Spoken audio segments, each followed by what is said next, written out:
Hello बच्चों, कैसे हैं आप लोग। आई होप आप सभी बहुत अच्छे होंगे और अपने बोर्ड एग्जाम की तैयारी में लग चुके होंगे। मैं भी लग चुका हूं आपके संग आपके बोर्ड एग्जाम्स की तैयारी में। और हम लेकर आ गए हैं अपने एमसीक्यू मैराथन का चैप्टर 2 पॉलिनोमियल्स का पार्ट 2। इससे पहले हमने पार्ट 1 में बहुत सारे क्वेश्चंस देखे। उससे पहले हमने रियल नंबर्स के 2 पार्ट देखे और उससे पहले ट्रिग्नोमेट्री के 2 पार्ट देखे। आपने अगर नहीं देखे हैं तो क्या करने वाले हैं आप लोग, डिस्क्रिप्शन में जाइए, लिंक देखिए और उन क्वेश्चंस को देखिए।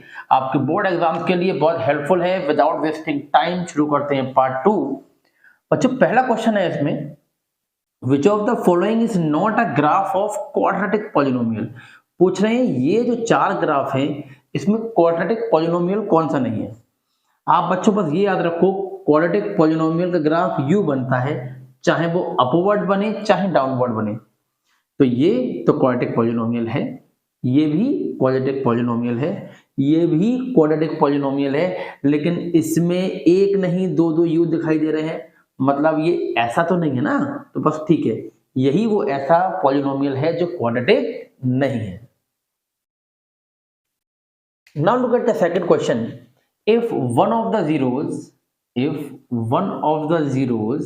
of a quadratic polynomial, किस फॉर्म का, इस फॉर्म का आपका क्वाड्रेटिक पॉलिनोमियल है, one of the zeros is negative of the other.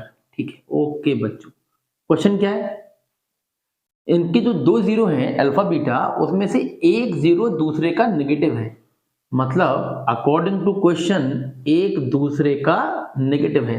तो पूछ रहे हैं इनमें से कौन सी बात सच होगी।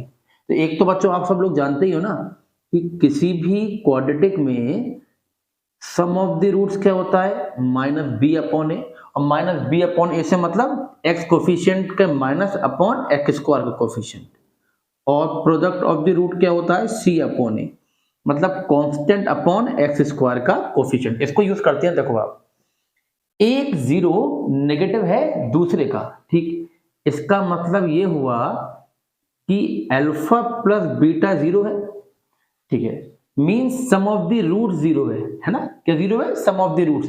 यहां पर बच्चों सम ऑफ द रूट्स क्या हुआ, एक्स कोफिशिएंट का नेगेटिव अपॉन एक्स स्क्वायर का कोफिशिएंट, एक्स का कोफिशिएंट का नेगेटिव माइनस का ए अपॉन एक्स स्क्वायर का कोफिशिएंट 1, वो कितना है, जीरो है। इसका मतलब हमको ये तो मालूम पड़ गया कि ए की वैल्यू जीरो है। किसकी वैल्यू जीरो है, ए की वैल्यू जीरो है। बच्चों अगर ए की वैल्यू जीरो होगी तो क्या होगा, ये टर्म तो दिखाई नहीं देगी इसमें, मतलब नो लीनियर टर्म। तो सी और डी तो कैंसिल हो गए, क्योंकि इनमें तो can have a linear term और can have a linear term है, तो लीनियर टर्म तो हो नहीं सकती। अब ये दो बचे, हैज नो लीनियर टर्म। अब बच्चों किसकी बात बची, कांस्टेंट टर्म नेगेटिव होगी या पॉजिटिव होगी। अच्छा, उसके बारे में भी सोच लेते हैं। सम ऑफ द रूट्स के बाद सॉरी, अब लिखते हैं प्रोडक्ट ऑफ द रूट्स। बच्चों प्रोडक्ट ऑफ द रूट क्या होता है, कांस्टेंट अपॉन एक्स स्क्वायर का कोफिशिएंट। तो यहां पर कांस्टेंट क्या है, B, constant upon X square का कोफिशिएंट क्या है, 1 है ना। अब आप देखो, आप इसको यूज करो ना, हम क्या रख देते हैं, अल्फा को minus beta, means minus beta into beta equal to B, तो माइनस का beta square equal to B, तो बच्चों बीटा स्क्वायर क्या हो गया, माइनस का बी।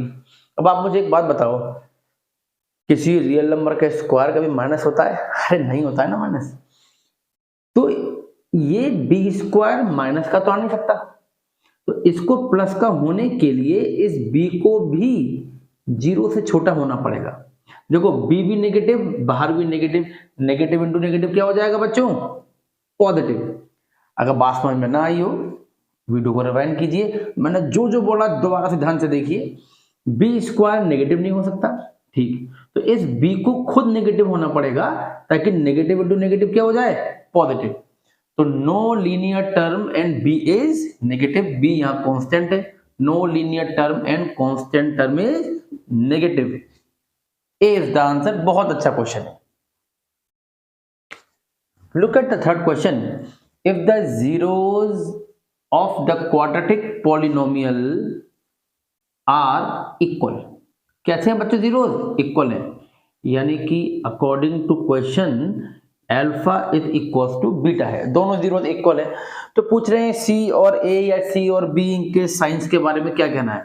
अच्छा, बहुत सिंपल सी बात है, आप ये बताओ अगर ये इक्वल है तो इसको हम यूज करते हैं। ये बताओ प्रोडक्ट ऑफ द रूट्स क्या होता है, सी अपॉन ए, ठीक है, सी अपॉन ए। अब यहां क्वेश्चन में बोल रहे हैं कि alpha is equal to beta है, यानी कि एक रूट दूसरे के इक्वल है, तो मैं अल्फा को बीटा रख देता हूं, this is beta into beta c upon a, ठीक है। तो बीटा स्क्वायर कितना हो गया बच्चों, सी अपॉन ए। अब आप एक बात सुनो, ये जो बीटा स्क्वायर है ये कभी नेगेटिव का तो होगा नहीं, इसको होना है प्लस का। तो ऐसा कब मुमकिन है, जब सी भी प्लस का हो और ए भी प्लस का हो, या फिर सी भी माइनस का हो और ए भी माइनस का हो। माइनस अपॉन माइनस कट के प्लस हो जाएगा, और दोनों प्लस के तो चिंता करनी नहीं है। इसका मतलब सी एंड ए बोथ है सेम साइन, और ये रहा आपका ऑप्शन, सी एंड ए है same sign. Look at the next question. Question ये है नंबर ऑफ, मींस काउंटिंग बतानी है किसकी, पॉलिनोमियल्स की जिनके जीरोस क्या क्या होंगे, -2 और 5। अरे बच्चों, ऐसे तो कितने भी पॉलिनोमियल्स हो सकते हैं जिनके जीरोस -2 और 5 हों।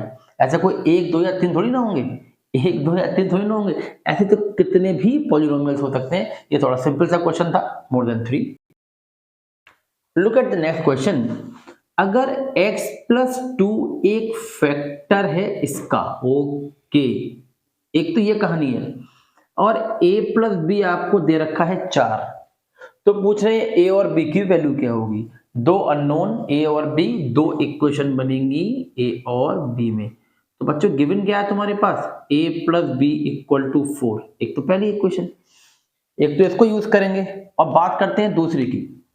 देखो बच्चों, x प्लस 2 फैक्टर है x स्क्वायर प्लस ए एक्स प्लस 2b का। तो अब तुम एक बात सुनो, इसका मतलब अगर मैं x को रखूं -2, अरे ये तो आपने चैप्टर में पढ़ा है ना, अगर x प्लस 2 फैक्टर है तो x इक्वल टू -2 रखने पे पॉलिनोमियल 0 हो रहा होगा। तो अगर मैं x को रखूं -2 तब क्या होना चाहिए, अगर मैं x को रख दूं -2, रख के देखो आप x को -2, तो फिर पॉलिनोमियल क्या हो जाना चाहिए, 0, है ना। x को -2 रखो तो पॉलिनोमियल क्या हो जाएगा, 0। ये तो प्रॉपर्टी होती है कि अगर x प्लस 2 फैक्टर है तो x को -2 रखने पे 0 आएगा। कौन, पॉलिनोमियल, ठीक है। तो this is 4 -2a plus 2b is equal to 0। 2a उधर चला गया, 2b उधर चला गया, इधर बचा 4, और बच्चों 2 से कर देते हैं इसको कैंसिल। आई होप इतना कैलकुलेशन आप लोग कर लेते हो। a प्लस बी आपके पास था, a माइनस बी आपके पास आ गया, इन दो इक्वेशन को आप सॉल्व कर लो, अरे ऐड कर लो, तो 2a equal to 6, a equal to 3, a को 3 रख लो पहले वाले में, तो b कितना आ गया आपके पास, 1। आई होप सिंपल से कैलकुलेशन है, a3 and b1 and this b is the answer. Look at the next question. Quadratic polynomial में sum of the zeros is 0, okay. Sum of the zeros का मतलब बच्चों क्या दे रखा है, alpha plus beta is 0, okay, ये पहली कंडीशन है। एंड 1 0 इज 3, तो लेट 1 0 3 दे दिया, 1 0 3 है। आप जरा इसमें रख के देखो इसको, 3 क्या करने वाले हैं हम, हमें 1 दे दिया 3, तो बच्चों दूसरा क्या हो गया, अरे बीटा क्या हो गया, बीटा हो गया माइनस अल्फा। अरे यहां से बीटा क्या हो गया, माइनस अल्फा, तो बीटा कितना हो गया, -3, यानी कि इसके दोनों रूट कौन से हैं, 3 और -3। तो बच्चों पॉलिनोमियल स्क्वायर, क्वाड्रेटिक पॉलिनोमियल क्या होता है, X square minus sum of the root into X plus product of the root, value put करके देखो ना, X square minus 0x plus product alpha 3 beta -3 and this is x square, ये तो खत्म ही हो गया, -9। ढूंढ लो भाई अपना आंसर, ये रहा आपका answer, note it down. Look at the next question, what should be subtracted, क्या सब्ट्रैक्ट किया जाए किसमें से, to the polynomial X square minus 16x plus 30। ठीक है भाई, क्वेश्चन ये है कि इस पॉलिनोमियल में से क्या सब्ट्रैक्ट करें so that 15 is the zero of the resulting polynomial. ठीक है भाई, देखो क्या करते हैं बच्चों, मैं बताता हूं आपको। क्वेश्चन ये है कि इसमें से ऐसा क्या माइनस करें कि जो पॉलिनोमियल बनेगा उसका एक जीरो 15 हो जाए। तो मान लो मैं तो इसमें से p माइनस करूंगा। अरे p का मतलब कुछ भी, आप a b c d कुछ भी लिख लो। ये पूछ रहे थे इसमें से क्या माइनस करें, मैंने कहा पता नहीं क्या माइनस करें, लेट p माइनस करें जिससे क्या हो कि जो रिजल्टिंग पॉलिनोमियल, जो ये पॉलिनोमियल बने वो कैसा हो जाए, उसका एक जीरो 15 आ जाए। मतलब अगर 15 इसका जीरो हुआ तो x इक्वल टू 15 रखने पर पॉलिनोमियल कैसा होना चाहिए, जीरो। अगर 15 इसका पॉलिनोमियल है तो x की जगह 15 रखने पर पॉलिनोमियल की वैल्यू क्या आनी चाहिए, जीरो आनी चाहिए। तो आपने भी क्या करा, x को रखा 15, p माइनस करा ताकि जो नया रिजल्टिंग पॉलिनोमियल है 15 उसका एक जीरो हो जाए। ठीक है, तो अभी मालूम पड़ जाएगा हमें कि क्या माइनस करना था। 15 का स्क्वायर 225, दिस इज 160, 80, 240 plus 30 minus p equal to zero. बच्चों ये कितना हो गया, minus 15 plus 30 minus p equal to zero. 15 minus p equal to zero, p equal to 15।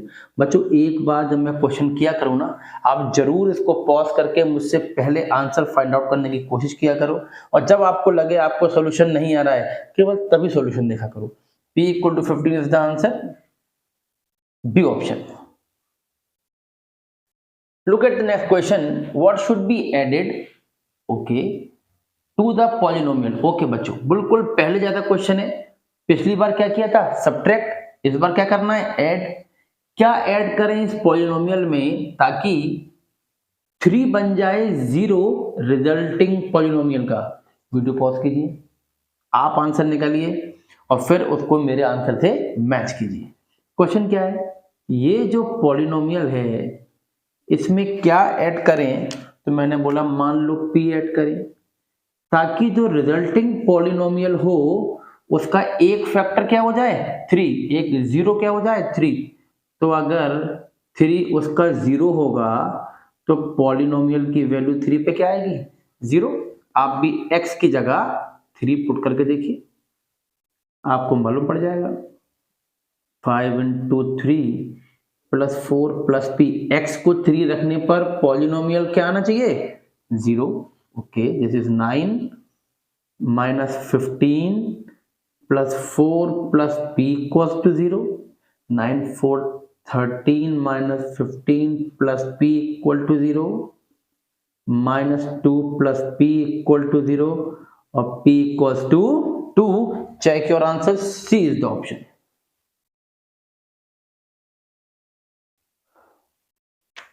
Next question is which of the following is not the graph of a polynomial. Student, ये जो 4 graph बने हैं इसमें ये ढूंढना है कि polynomial graph कौन सा नहीं है। आप केवल ये ध्यान रखिए, पॉलिनोमियल के ग्राफ में नो शार्प कॉर्नर। क्या बोला बच्चों, पॉलिनोमियल के ग्राफ में कोई भी शार्प कॉर्नर नहीं होना चाहिए ऐसा। ये पॉलिनोमियल है, no sharp corner, no sharp corner, no sharp corner. अगर आपको ग्राफ में ऐसा शार्प कॉर्नर दिख जाए तो आप क्या बोल दोगे, this cannot be the graph of a polynomial, B is the answer। look at the next question। Question ये कि अगर यह एक क्वाड्रेटिक पॉलिनोमियल है ना, क्वाड्रेटिक, तब इनमें से a जीरो नहीं हो सकता, b जीरो नहीं हो सकता, c या इनमें से कोई नहीं। तो बच्चों आप ध्यान रखो, क्वाड्रेटिक पॉलिनोमियल के लिए a कभी जीरो नहीं हो सकता, b जीरो हो सकता है, c जीरो हो सकता है। It means A is the answer. और ये तो आपने अपने चैप्टर में शायद पहली बातें पढ़ी होगी।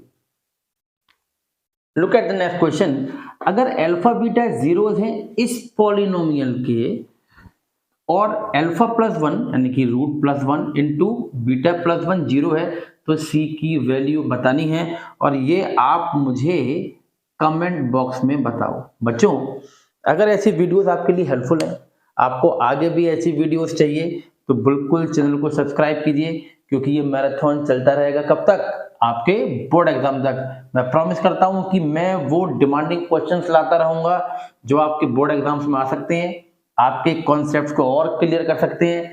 पुराने वाले मैराथन जरूर देखिए और ये बोर्ड एग्जाम तक सारे इंपॉर्टेंट क्वेश्चंस आपको मिलते रहेंगे। लाइक कीजिए, शेयर कीजिए और नंबर गेन करते रहिए।